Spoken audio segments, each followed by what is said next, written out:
Perkenalkan, nama saya Adeta Dera Suartini, NIM 20104171165, kelas A2 mata kuliah Manajemen Pemasaran 2. Di sini saya akan menjelaskan tentang menciptakan ekuitas merek.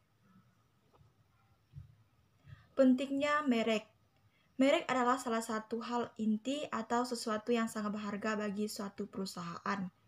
Inti merek yang berhasil adalah produk atau jasa yang hebat yang didukung oleh perencanaan yang seksama, sejumlah komitmen jangka panjang, dan pemasaran yang dirancang dan dijalan secara kreatif. Merek yang kuat menghasilkan loyalitas konsumen yang tinggi. Kemudian, apa itu merek? Merek adalah nama, istilah, tanda, lambang atau desain, atau kombinasi yang dimaksudkan untuk mengidentifikasi barang atau jasa dari salah satu penjual atau kelompok penjual dan mengidentifikasikan mereka dari para pesaing. Diferensiasi dapat bersifat yang pertama fungsional, rasional atau nyata, yaitu berhubungan dengan kinerja produk dan merek. Yang kedua, simbolis, emosional atau tidak nyata, yaitu berhubungan dengan apa yang direpresentasikan merek. Peran merek yang pertama bagi konsumen. Bagi konsumen, yang pertama itu mengidentifikasi sumber dan memungkinkan konsumen tanggung jawab atas kinerja. Yang kedua, menyederhanakan pengambilan keputusan dan mengurangi risiko. Sedangkan untuk bagi perusahaan, yang pertama, menyederhanakan penanganan dan penelusuran produk. Yang kedua, membantu mengatur catatan persediaan dan akuntansi. Yang ketiga, perlindungan hukum untuk fitur atau aspek unik produk. Dan yang keempat, loyalitas yang memberikan tingkat permintaan yang aman serta kesediaan membayar lebih dan mengamankan keunggulan kompetitif. Ruang lingkup penetapan merek. Yang pertama, penetapan merek atau branding, yaitu kegiatan memberikan kekuatan merek pada produk dan jasa dan menciptakan perbedaan antar produk kepada konsumen. Menjelaskan siapa produk tersebut dan membantu konsumen mengatur pengetahuannya tentang produk sehingga bisa mengambil keputusan pembelian. Penetapan merek memberikan nilai pada perusahaan.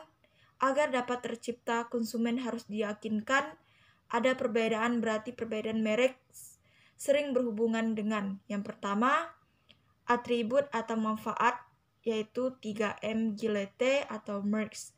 Yang kedua, sarana yang tidak berhubungan langsung dengan produk atau emosi seperti Gucci, LV, dan Chanel.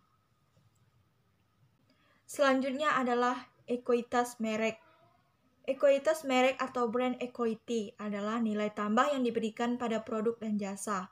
Ekuitas merek dapat tercermin dalam cara konsumen berpikir, merasa, dan bertindak dalam hubungannya dengan merek dan juga harga, pangsa pasar, dan probabilitas yang diberikan merek bagi perusahaan.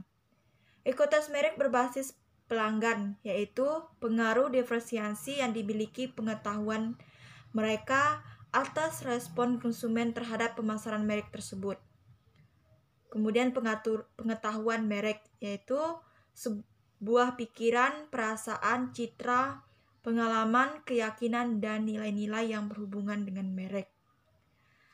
Tantangan membangun ekuitas merek yaitu memastikan konsumen memiliki jenis pengalaman yang tepat untuk menciptakan pengetahuan merek. Penggerak utama ekuitas merek yang pertama, pilihlah awal untuk elemen atau identitas merek yang membentuk merek seperti nama merek, URL, logo atau lambang, karakter, slogan, dan lagu. Yang kedua, produk atau jasa serta semua kegiatan pemasaran dan program pemasaran pendukung yang menyertainya. Dan yang ketiga, asosiasi lain yang diberikan secara tidak langsung dengan menghubungkan merek tersebut dengan beberapa ekuitas lain. Elemen merek. Elemen merek adalah alat pemberi nama dagang yang mengidentifikasikan dan mendiversiasikan merek seperti logo atau lambang, karakter, slogan, lagu, dan lain-lain. Kriteria pilihan elemen merek, yang pertama dapat diingat, yang kedua berarti, yang ketiga dapat diskusi, yang keempat dapat ditransfer, yang kelima dapat disesuaikan, dan yang keenam dapat dilindungi. Merancang pemasaran holistik. Yang pertama, pelanggan mengenal merek dengan kontak merek. Yang kedua, 3 tempat baru pemasaran holistik. Yang pertama yaitu personalisasi atau experience marketing, yaitu pemasaran satu-satu.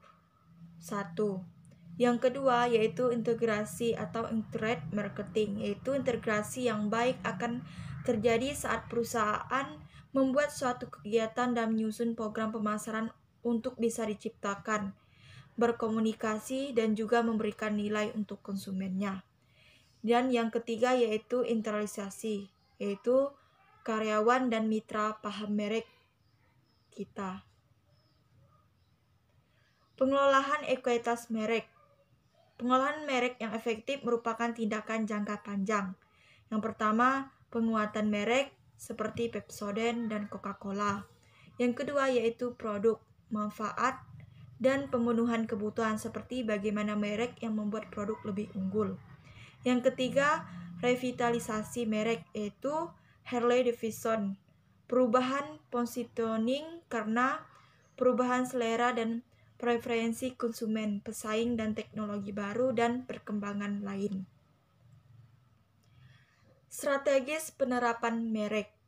Yang pertama, mengembangkan elemen merek baru untuk produk baru. Yang kedua, menerapkan beberapa elemen merek yang sudah ada atau brand extension, perkuasaan lini dan perluasan kategori. Yang ketiga, menggunakan kombinasi elemen merek baru dan yang sudah ada atau sub-brand. Keputusan penetapan merek ada 4. Yang pertama, nama individual. Yang kedua, nama keluarga selimut. Yang ketiga, nama kelompok terpisah untuk semua produk. Dan yang keempat, nama coverall ditambah dengan nama individual seperti Honda Jazz, Honda Accord, Honda Civic, dan Honda CR-V. Selanjutnya yaitu perluasan merek. Keunggulan perluasan merek. Yang pertama, meningkatkan peluang keberhasilan produk baru, dan yang kedua efek umpan balik yang positif. Sedangkan kekurangan perluasan merek, yang pertama dilusi merek, yang kedua kanibalisasi merek induk, dan yang ketiga kehilangan peluang menciptakan merek baru dengan citra unik dan ekuitasnya sendiri. Sekian penjelasan dari saya ucapkan terima kasih.